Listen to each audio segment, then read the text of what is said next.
27/9/2022 আগরতলা সূর্যচৌমুহনী থেকে শ্রী প্রান্তোষ ঘোষ ওনার একটি Glamour bike চুরি হয়ে যায়, মিসিং ছিল। তারপর উনি ওয়েস্ট আগরতলা পিএসে কমপ্লেন করেছেন, সেই হিসাবে একটা স্পেসিফিক কেস রেজিস্টার হয়, চুরির কেস রেজিস্টার হয়।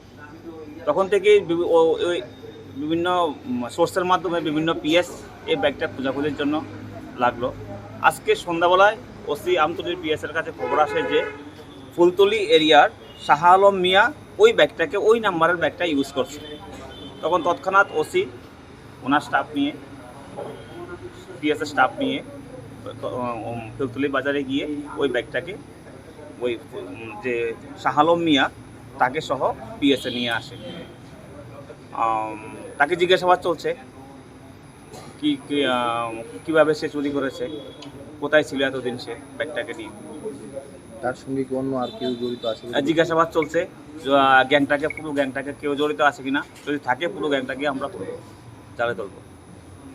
তার বাড়ি কোন জায়গায়? এখানেই বাড়ি ফুলতলিতেই। একই রিকভারি পেয়ে আমি খুবই আনন্দিত, এবং আমতলী থানার অফিসার এবং তার সহকর্মী অনেক অত্যন্ত পরিশ্রম করে ওটাকে রিকভারি দিয়েছে আমাকে।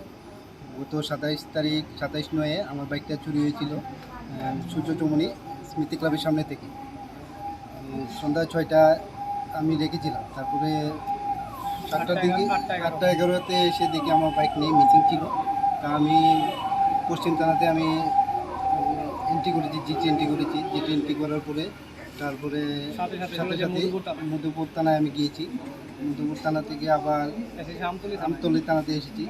আমতলী থানা আসার পর তারা একটা কেস রেজিস্টার করলো। তখন আমতলী থানার যে ওসি বাবু, বড়বাবু আমাদেরকে বলেছেন যে আপনারা যদি পারেন আপনারা একবার মধুপুর থানায় গিয়ে এই স্যারটা স্যারকে আমাদের বলেছেন। তো এই যথারীতি আমরা স্যারকে আবার বললাম যে স্যার ঠিক আছে, কীভাবে হোক আমাদের বাইককে একটু বার করে দিন। তারপর স্যাররা অক্লান্ত পরিশ্রম করে আমার বাইকটা সাধারণত বার করে দিয়েছি। কিন্তু আমি ত্রিপুরা সমস্ত পুলিশ দপ্তর এবং স্পেশালি আমি আমতলী থানার বড়বাবু এবং ওনার সহকর্মীকে আমার তরফ থেকে অসংখ্য ধন্যবাদ জানাই, এবং ওটার জন্য আমি আমতলী থানা এবং পাশাপাশি আমতলী থানার সকল কর্তৃপক্ষের কাছে সারা জীবন চিরকৃতজ্ঞ থাকবো। ধন্যবাদ। আপনার নাম? আমার নাম প্রান্তোষ ঘোষ।